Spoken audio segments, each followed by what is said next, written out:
And it's like, just make a haunted house. Like, you don't need to do this. You could just buy an old barn in the middle of the country and terrorize people who bought tickets. If you just take a left where you took a right, and I don't even mean that politically, like, you could be a creative genius. There are people that want to be tortured. And welcome back. You're listening to Hysteria, the podcast that has hit 300 episodes. Oh my goodness. Wow. This is episode 300. Alyssa, how are you feeling about 300? I mean, we still look like we're at 100. Really? I feel like I've aged 75 years. No, you've just had some kids. You haven't aged a day. I've had a kid. This one is... a kid. This one's currently kicking me in the fucking ribs. Okay, I want to introduce our panel because this is going to be a really fun episode because people are in studio with us. It's part of our, OG crew. Our first panelist is going to be on an East Coast tour in June. If you're in Boston, Vermont, New York, or Philly, all good places to be. Get your tickets. Megan Gailey, welcome to Hysteria. Hi, little baby. That's kicking too. You were here since the beginning. I have been here since the beginning of, not what a lot of listeners wanted, but I'm here. Nevertheless, she persisted. Okay. Our next panelist can be found in Dinner with the Parents, a new series streaming on Prime Video. Michaela Watkins, welcome to Hysteria. Thank you. It's actually on Freevee if you want to watch it for free, Ooh. which is the Amazon free portion. But you can also watch it without commercials on Prime, I believe. Yeah. I feel like you're always on something new that is coming out that is like, oh, I want to watch that.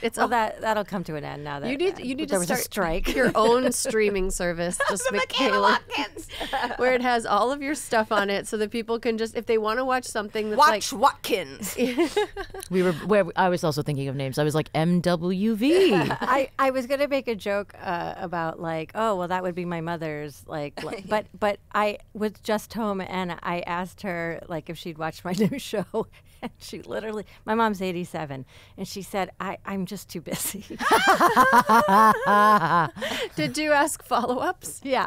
Michaela, but when are we going to get to see Suze? Oh my gosh, thanks for asking about the Suze movie. Okay, that's going to Bentonville Film Festival, and then it'll come out probably, it's part of a Tribeca, sort of little group of films that are going to get released later. So very exciting. But thank you for asking about Suze. That movie is a gem and really close to my heart, so I appreciate it. You could call it MTV. I wonder if anybody has that name taken. No, probably not. Probably not. Our last panelist is performing in LA as part of the Netflix is a Joke Festival.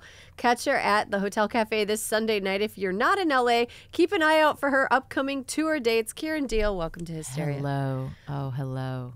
Are you caramel dulcet tone? You are the down tempo voice. Welcome. Have you found your name on the giant Netflix is a Joke poster? I don't think it's on there, and that's hurtful. I bet it is. It's hurtful. You can't put everyone's name on. You can only do it mostly everyone. I was at a stoplight the other day, and I was looking at it, and I was like, there's so many names. I was trying to recognize, people that I recognized or worked with or known or whatever, and I got honked at because I was reading instead of driving, which I should have been doing. But like most Angelinos, reading instead of driving. I mean, whether you're looking at your phone, the car is incidental, right? Driving is an idea. The number of people I see just openly texting. I know. It's bad. Doing other things. They're putting on makeup. Have you seen people putting on makeup when they're driving? Oh, I do that. Yeah, that's huge. As a Floridian, that's how you did it. I can't do that. That explains why people in Florida look that way. I used to go to when I moved here, you had to look at a Thomas guide, put on makeup, change your outfit for 5 different commercial auditions. Make and eat a sandwich. Yeah, bake, eat. Make and eat a sandwich. You have just ingredients in your car. We need trains. We need trains. We do. We need trains because in New York, people do that on the train, which is also gross. But you're not going to kill someone. Yeah. Oh my God. Clip your toenails. That's Jeez. Fine. All right. So Hysteria premiered in June 2018. Alyssa, I'm going to start with you. What's happened in your life since then? How have you changed or stayed the same? I think I'm pathetically the same. I let my hair go gray, so that's one thing. I was still dyeing it brown back then. And now I'm pretty much self-employed, but I think I am pathetically the same as I was 6 years ago. Except after listening to that first episode, I hope my voice has changed a little bit because it's annoying. Wait, you listened to the first episode. What are some of the highlights?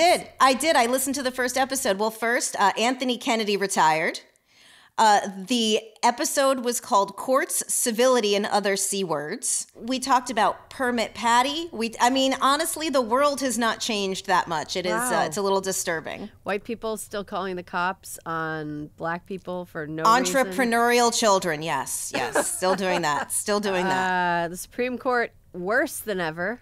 Worse than it was. Actually, you know what we responded to in that episode? The first videos of children who had been separated from their parents at the border. So, got to keep voting. Yeah, that's one thing that I think people, out of all the other horrible things that would happen if Trump were elected, I think that's one thing that we haven't really talked much about is how much worse it would get for people trying to cross the border. Yeah, it was pretty bad. And it's not great now. No, it is absolutely not. No. It is definitely not great now. But how much worse can it get? I don't know. Stephen Miller probably has a notebook full of ideas. Oh, he has so many ideas. He has a spiral-bound notebook of terror. And it's like, just make a haunted house. Like, you don't need to do this. You could just, buy an old barn in the middle of the country and terrorize people who bought tickets. Yeah. That's what I liked about Megan, that. you basically are describing my current life, barn in the middle of woods. Yeah. Watching you see that in your eyes was really great. That's the nice thing about being live here with you, Megan. I saw your eyes paint. I saw your eyes paint the picture, and I saw it through you. The barn. I have so many pivots for these evil men. She saw dollar signs. If you just take a left where you took a right, and I don't even mean that politically. Like you could be a creative genius. There are people that want to be tortured. Yeah. No, there are people that want that go. There's the whole documentary about that haunted house that is like bad for your health because it's so scary. And Stephen Miller's like, I could top that. You could. I love a haunted house. Oh my God, I find them so relaxing. God, I won't. Would you go to Stephen Miller's haunted house? Do you think it would be scary for you? No, I don't. I wouldn't go there. There are two things I would never choose: haunted house and morning shows. Like I would never invite either one. Yeah. So I find like Halloween horror nights. I find that scary. Relaxing because they can't touch you. Like they cannot touch you legally. They are bound to not touch you. You can sue. So it's like working at a reputable strip club. I was like, oh, this is what it's like to be a white person. I feel so safe. You know what I mean? Like going through, like you go through it, and you're just like. You're like, oh, nothing really bad can happen here. Oh, get in my face. Okay. Okay. Michaela, what about a haunted morning show? Ooh. Oh my God! Now we're starting to make some sense here. Does it like loop back around? They are the same thing. There's like these ghoulish faces that are just like way too awake for the hour that it is. Yeah. Like screaming in your face. And it's a lot of bright lights. I just did one recently. What was it? Oh, the Talk. And I went out there. Everybody there, by the way, I have to say, as far as like morning talk shows, everybody there was so sweet. But what time are they filming this? This was filmed at a decent hour. Mm-hmm. This next week I'm going to do KTLA, and that's going to be terrifying. But I think that everybody in the audience got the memo, like, wear neon. You just walk out there and your eyes melt and you're just like, oh my God, I'm otherworldly right now. Did you drop acid before That's you went what it felt show? like. It did. It was like I was in a cartoon. Because it's bright, and then it's the set is bright. Everything it's all bright, and it's like you are in a little bit of like you're in cracked out Disney. Yeah, and all the hosts have been there way longer than you have, and so they're already wide awake and ready. Right, because they're on that schedule. I'm not really a watcher of The View, but Alyssa, I know you sometimes have The View on.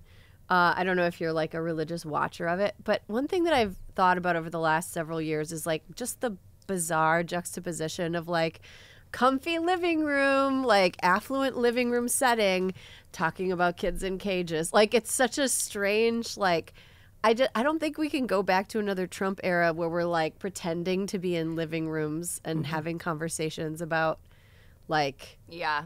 Every set should just be like at Guantanamo. Paramount's like, we're repurposing Guantanamo. Do they own it now? No, I mean, I don't know. After the merger, who knows anything? Mergers. You could get a real tax credit if you shoot at Guantanamo. Oh my God, there's a lot of abandoned malls we could use to shoot morning shows that are kind of would be a reflection of the like crumbling American empire. Oh my God, we could really solve the homeless problem if we just repurpose these malls. Tried. I think we should turn malls. I think we should turn malls into like elderly housing that is not a nursing home, like not quite a nursing home. They can walk around inside. There's no traffic. That's right. People don't go in there and bug them. It's even if there is a hill, it's very gradual and it's carpeted. Absolutely Hilarious. They could play arcade games. Isn't it? It's like in Holland they have those homes where everyone lives together. It's like they have the old people and the young people. It's almost like a commune. There is a commune area, and people rubberneck there. Like tourists go just to see it. And in Copenhagen. And but I think there's something very cool about the idea of like your neighbors, like there's like 5 grandmas hanging out, and then there's like 8 kids. You know what I mean? Like just like, and you don't have to cook every day. Makes all the sense in the world. Well, speaking of 5 grandmas hanging out, Alyssa, you and I have talked about this a lot. We're not grandmas yet. But I'm like, where are you going with know. this? I also was like, she's great. She's not. The last 6 years, I've kind of always been convinced of this partly, but the last 6 years have made me like 95% convinced that Golden Girls predicted the future. Like we're moving toward a future where like women, when they get to a certain age, choose to like live as roommates again in like houses and share resources. And I think we're going to go to Alyssa's house. You guys come to my house. I will Ina Garten the shit out of all of you. I would love that. I also think we're moving closer to that because housing is so unaffordable. So you're going to need 5 golden gals to live together to be able to afford a mortgage or rent. It's so true. But Alyssa, count me in. And Yeah, okay, great. Also, I just feel like the thing when my parents, my dad had been considering was about to move into like one of these retirement communities because his wife is becoming physically like unable to take care of herself. She has cancer. But the thing is that you don't get to choose who you. I mean, if you move into one of these places, you could be like having breakfast with like a load of pains in the asses. And I would love to cherry pick the people that I have breakfast with. This is the thing. We have to remember on Golden Girls, they were always out on the lanai. We have to just build the lanai of our future. Like we just have to I don't have kids. Are you running for president right now? Listen, the lanai of my future. One of my favorite people, Lindsay, who listens to our show every week, she knows she's much younger than I am, and she knows that when the time comes, she will be my caretaker, and I will leave her an endowment or a dowry or whatever it is. But we have to prepare, and she knows. Lynn, sorry, I've told everyone. Now you can't get out of it. One of my favorite things is the jam. You forgot that you did start the jam company in the last 6 years. Oh, I did. Thoughts and thinking, prayers for fruit this year. I was going to say, I was like, but if you have your commune, will there be jam? Of course. That was my question. And what kind of jam was going to be my question? Every kind, Kiran. Every kind. There it is. Are we RIPing fruit because you're about to mash it and blend it into a jam, or because it was a bad crop year? It was bad crop last year, so we're hoping for a good crop this year. When you walk around my town, all you do is hear people talk about the blossoms and how they haven't frozen yet and how there's no frost predicted. Oh, that's good though, right? It's very good, very good. We great, need great. no more frost anymore. Okay. No more frost. Okay, well, here's hoping for a fruitful year. Megan, what has changed in your world since the first episode in June, July 2018? I guess in my personal world, I've gotten married and I've had a child. So I like to think that I'm a softer version of myself. I don't know. Wait, cut back 6 minutes. Cut back 6 minutes. Guantanamo. Everyone is laughing. No, but she's optimistic we can have fun in Guantanamo, whereas back then it would have been all, serious times. I've definitely lost some people that I've loved in that time. Obviously there's been the pandemic, and a massive sort of change in the industry that a lot of us work in because of like the strike last year. But yeah, I lost a friend in December who was so kind and so supportive. And so I was like, I'm going to be like less of a bitch. That's how I'm going to change for the better from this loss. Please don't. Everyone was like, you're not going to be able to do it. I don't co-sign this change. It's like if you're okay, I'm sorry. It's like trying to relearn how to hold a pencil.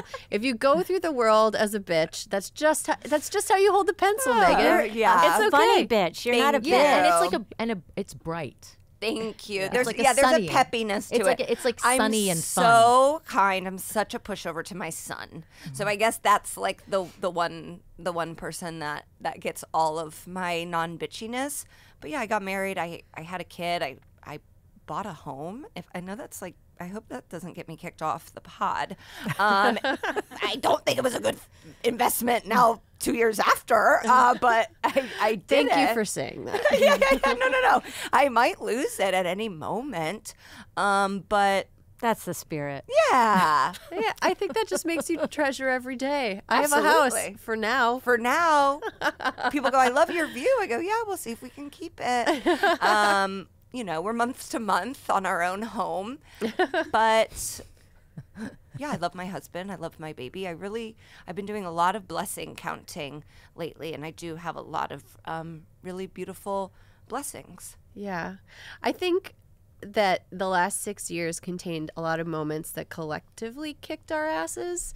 And like, if you're somebody who's like reflective and thoughtful and you try to like persevere in a way that's like positive and not bitter, humility, no matter how you get it, it ends up being ultimately like a good thing for yourself. Like, I look back on when we were even developing the show, and I was such a cocky fucker. Like, I was so cocky, which is good. Like, you need cockiness to even like launch out the door. go to a new city, like try a new career. You need to kind of have like stupid confidence. Like, you don't know what you're getting into, and you believe you can do anything because you don't know what the fuck you're talking It's about. called youth. It's called being a guy. Yeah, seriously. It's called penis. But I think that there are certain things that just like took me down some notches that, at the time that have ended up like serving me. Like, having a kid took me down so many notches. Like, there are so many things that are outside of your control. And that's not the only way to learn that lesson. But, having a life that you're happy with and you think is going to go a certain way, and then this giant I don't know, like asteroid hits your life. Even if you see it coming and you're like, good, come on, asteroid, I needed a change. It still like humbles you so much. And I hope 6 years from now, I'm like, that bitch didn't know what she was talking about, because I've learned so much. But I think that's kind of what happened to me in the last 6 years. Kiran, I want to ask you this question. In the last 6 years, there's been like Me Too stuff. Like, there's been all of these like seismic changes that we thought, as they were happening to us collectively, were like, oh, this is going to change everything. Do you think things changed on a large scale? And if so, what changed? Easy questions for Kiran. Oh, good. I'm sorry, you're really smart, and I'm asking you the hardest questions. You went to Harvard. It's called Easy Times. There's a line in Beyonce's song on her new album, American Requiem, where she says, for things to stay the same, they have to change again.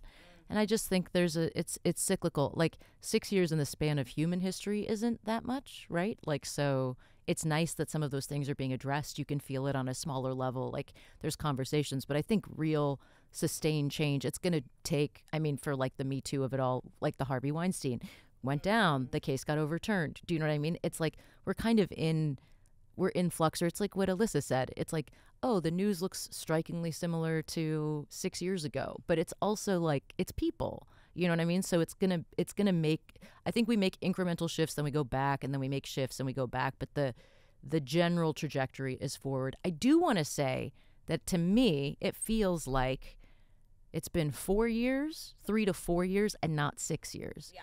And that's because of the pandemic. It's like one thing felt like an and I think, to me, that's probably the biggest linchpin of like how we've thought about time, how we've thought about work, how we've thought about work-life balance, how we've thought about that as a culture, what working from home looks like. That's been expedited. What like cities, like, you know, it used to be people would always go into the buildings. Now that's like really changing. People are moving where they like that stuff, I think is pretty seismic and will continue to have an impact for years to come. See, you're smart. Yeah, that was a great answer. That's why I'm glad I asked you that question. And you're smart for asking. Thank you. Thank you look so at that. much. So soft. So soft. So soft. Oh my God, the empathy. It's there. Michaela, I wanted to ask you about like specifically the experience of moving through the world, moving through America as a woman. Mm-hmm. Do you think it's gotten better? Do you think we're moving in a good direction? Like what, I mean, are you hopeful? Are you less hopeful? Like how do you feel about being a woman now? I feel hopeful because, you know, mercifully, I did get this download as a baby. I don't know how, but somehow when the DNA chips fell, like optimism was one of the things that I've gotten. Hell yeah. And I know I'm really lucky. I do not take it for granted. But it's interesting. So when we think about 6 years ago, I could get pregnant. I could get an abortion anywhere I wanted to. And now I can't I don't have a uterus, and I can't get an abortion even if I could get pregnant, you know. At the same time, there were things that were going on at work that were considered normal and sort of, and now would be inexcusable. And I think that's fantastic. I think that there's always like new generations that are coming up, and they're making new norms, and I feel like the norms about how we're seeing women, like that there are kids who've just never had a doctor who's not a woman. You know what I mean? Like that's. I think we are moving in the right direction. I think that this whole killing, you know, women's rights is feels more like me a last gasp of a patriarchal movement rather than the beginning of a different one. I mean, they're going to try like hell, and we have to fight it like hell. But it doesn't mean they're not going to try like hell. But I think it's because it's they're seeing the writing on the wall, and they realize that, oh my God, I'm doomed to have a female boss, And I think that there will be a big pushback. However, one of the other things is that I feel like has shifted the most in the last 6 years is that there are no norms anymore. Mm-hmm. There's nothing that I feel like you can say, well, this is how it is, and then depend on that. Every single thing, whether it's the workplace, whether it's schools, whether it's how we think of education, whether it's how we think about relationships, how we think of families, there is no more normal. How we think of the judicial system. I mean, the weather, there's no normal. Like I got woken up in Ojai during a hurricane because there was an earthquake. I mean, it was... and meanwhile, like, it was a gorgeous rainy day here in LA while they're having an earthquake in New York. Like, there's no, I just think we cannot any longer predict what will happen, unfortunately. But I also feel like maybe this is the seismic shift that happens when, you know, think about it, like when we go from the Enlightenment period or the Renaissance or whatever periods we're in, you know. Mm-hmm. And I think medically things are going to shift so much. So, and I think AI is going to obliterate so many jobs, but it's going to create new ones. I don't know if I'm going to be part of that version, but because I don't want to make I don't want to make a TikTok video. I don't want to do it. Watch, Michaela's going to sign up one day before it's like illegal. You're going to get like 50 followers. And, you're gonna, and have my best. Can I just put this out here? I'm making a bold Newswitch prediction. Mm-hmm. I think AI is bullshit, and I think it's a pump and dump scheme. Mm-hmm. And I think that companies want us to believe that it's capable of way more than it is capable of currently. And people are slowly coming to understand that AI cannot do the things that they implied that it could do. But the implication that it could do all these things was a tactic to try to drive up share prices of tech companies that are out of ideas and don't have anything new to do. And they're trying to use like dazzling new words to try to convince us that they're doing something. And we're just like, oh, well, we don't want to sound dumb, so we'll pretend like we understand it, but it's really fucking nothing. I think it's nothing. I think maybe it can help you design like backdrops, illustrations, like colorscapes, you know, but like it can't think. I watched a movie on the plane called French Girl with Zach Braff and a French girl. And that sounds like an AI generated description. Thank you. That is what I was about to say. Is I genuinely watched the whole thing and I was like, I think ChatGPT wrote the script because it hit these tropes, but it was like somebody put in the premise and then spit out the script. I'm not kidding. Like that was really where I really thought, I felt like it could have been that. I think a lot of people are bad writers, though. I was going to say, I think you should hold that clip. I think you should clip this at Caroline. I think you should clip this out because I think in 5 to 6 years, that's going to be patently untrue. Okay. I genuinely think that AI is going to have I don't think this is NFTs. I think this is internet. I think this is like the new internet. Yeah, I think it's that. I actually do think that this is going to, because the machine learning it's learning exponentially. It's not learning. It's memorizing and remixing and spitting it back. It's but not that's what learning. A brain does too. But why can't it write legal briefs then? Because it just makes shit up if you try to get it to write like a legal brief. Sure, today. Now. But like that, I don't think so. I just don't. Yeah, I don't. This will not age well. 300 podcast. Yeah, we're so sorry, Erin. Please forgive Erin. Please forgive Erin. It is full auto drive technology. It is a promise without a future. Cut to AI generated Erin sitting in the seat. I mean, honestly, 300 episodes in, they could make an entire. They could make like a whole. Yeah, they can make a whole bunch of different people from. See, but I would argue even in the WJ, the writer's strike argument, right? It's like AI can't, and I think this is very smart that they did this. Obviously, as somebody who's like, you know, in that union and would have an interest in like, you know, not having AI write scripts or whatever.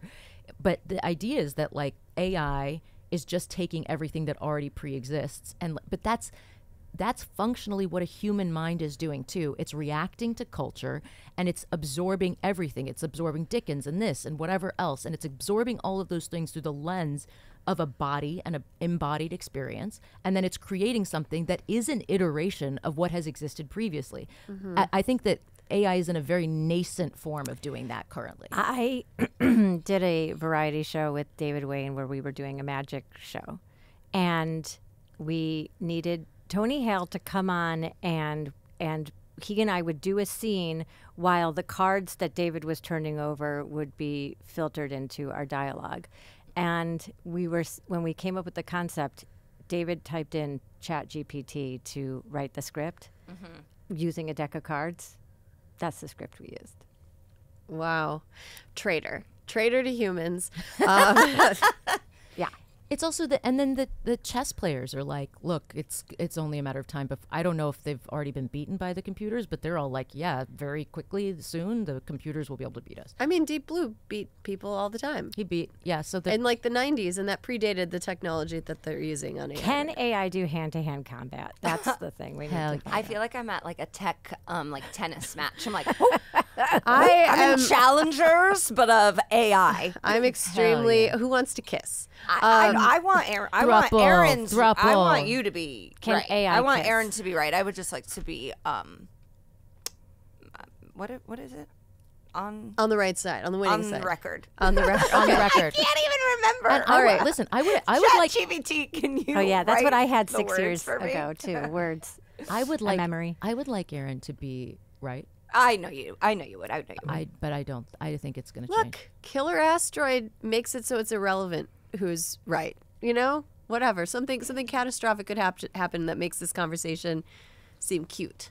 You know? Hell yeah. Like I'm sure we were squabbling about something in 2019 that now we're like, what? Oh. If in what I do think is when this started, if you had said, hey, the world's going to like close because like this like whole like bat thing is going to happen, like people would be like, what the fuck are you New talking Christopher about? Nolan movie? What? The whole bad Yeah, there's always unexpected Like, that's thing. nuts. We're looking over here, and then it comes from over there, and you're like, what? And people were like, but we should have had a plan for that. And it's like, yeah, you should have a plan for everything. But there's Yeah. a lot of things, I think there people. was a plan. I think they just didn't really follow the plan. Alyssa, final thoughts. Have things gotten better or worse as a woman moving through the world in the last 6 years? Have things gotten better or worse? I'd say they are net neutral, but we talk more about the things that are happening to us and around us, and therefore we aren't as alone. That is a good thought to end this discussion on.